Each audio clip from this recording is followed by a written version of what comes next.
Bears, the largest land omnivores on the planet, and considered one of the most dangerous animals you can encounter. And when it comes to these two bears, they don't get any deadlier. Freddy Fazbear, the animatronic with a killer intent, and Akakabuto, the demon from hell. I'm one fish mob, and it's my job to see who would win in a fight. Freddy Fazbear's Pizza, a family-friendly restaurant chain that is reminiscent of Showbiz Pizza and Chuck E. Cheese, and was once a popular franchise. That was until the series of unfortunate events.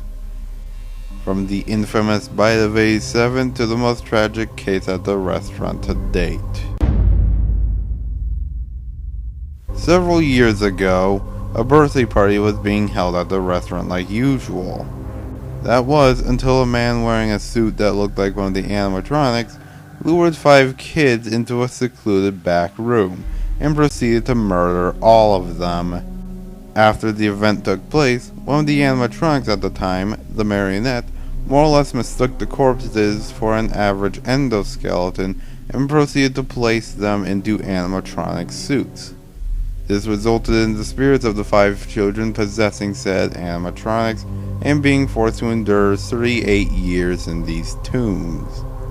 And the one to lead these morbid animatronics is the mascot of the pizzeria itself, Freddy Fazbear. Having been around for 38 years, Freddy has a lot of stuff in his arsenal. He has an unrivaled knowledge of the pizzeria, and his suit kind of protects his endoskeleton. But the real magic of his arsenal comes in the form of his microphone and pizza wheels. His microphone is used for playing songs that aids in combat, and he can attack foes by manifesting pizza wheels. Despite being made of bread, cheese, and pepperoni, these pizza wheels can damage metal and attack multiple targets at once. However, Freddy is not just limited to his arsenal. In the FNAF World spin-off, he is given a larger arsenal of attacks, which includes said pizza wheels. The escape key has a chance to insta-kill all enemies, and the mic toss is a medium-range attack that does small damage to one enemy.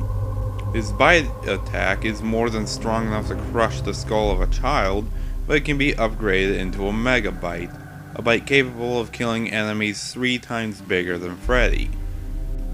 He can use the power song to increase his strength, defense, and stats. He can use the heal song to heal himself, and he can use the ability known as Birthday to raise stats of himself and all of his team. But the one attack to look out for would definitely be the Amp, an electric attack that deals massive damage. Despite being an old animatronic, he has done many impressive things you wouldn't think he'd be able to do.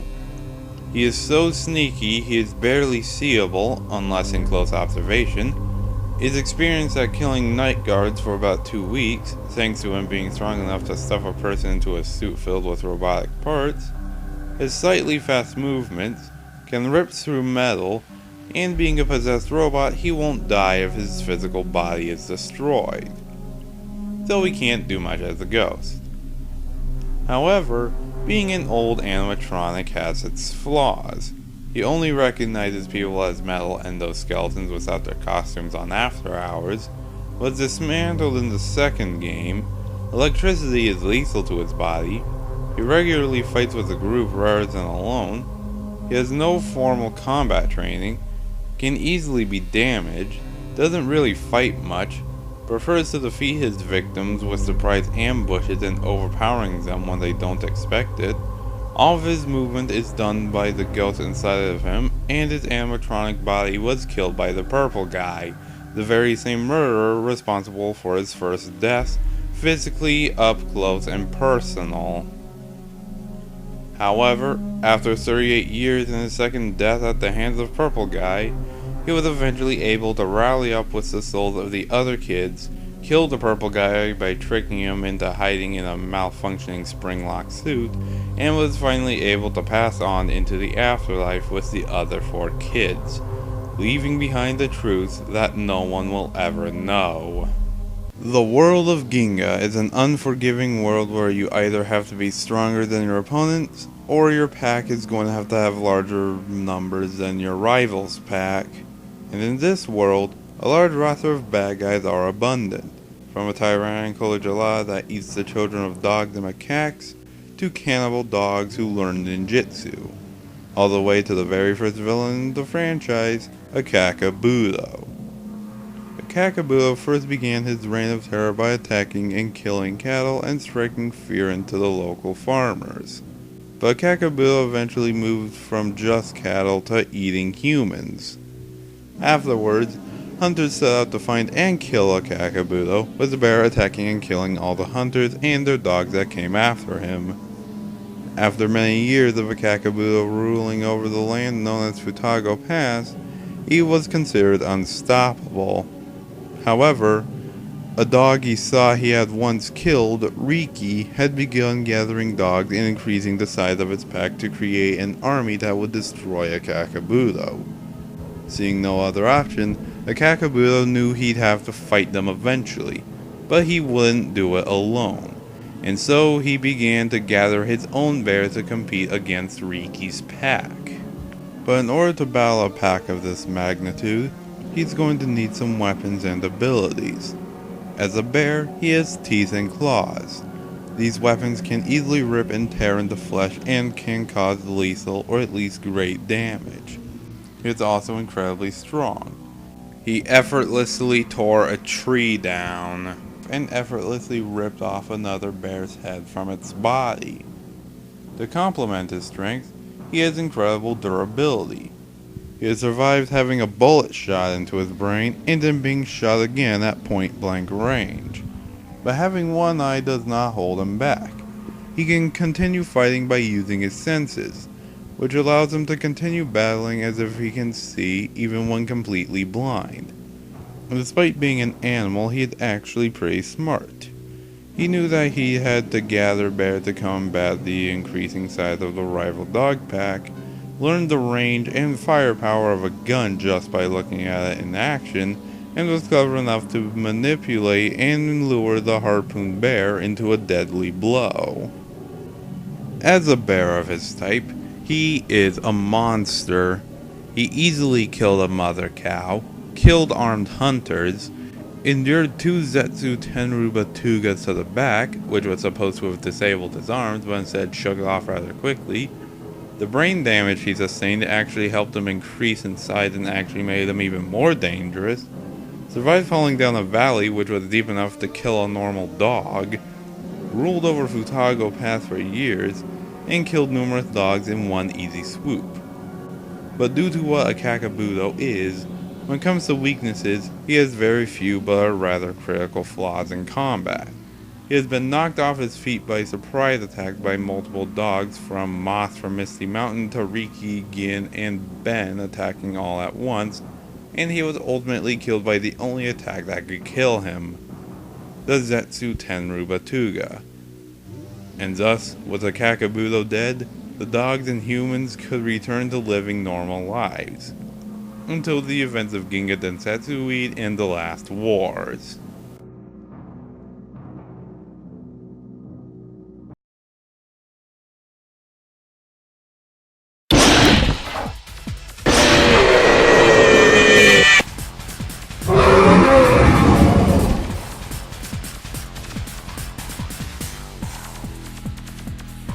Fight!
So why did Akakabuto win? Well, even though Freddy is physically strong enough to go toe-to-toe with Akakabuto, could easily catch Akakabuto off guard with surprise attacks, and his FNAF world powers could keep Akakabuto on edge. But in the end, Akakabuto was a far superior fighter. He has more combat experience, is more than capable of tanking all of Freddy's attacks, is far larger, and is just physically more destructive than what Freddy is. Heck, even though the Megabyte could kill Akakabuto, Akakabuto has survived circumstances and injuries that should have killed him before. So there's no saying that Akakabuto can't just survive the Megabyte. So in the end, Akakabuto was just bigger, stronger, and more durable and more experienced. Looks like Freddy just sang his last song. The winner is Akakabuto.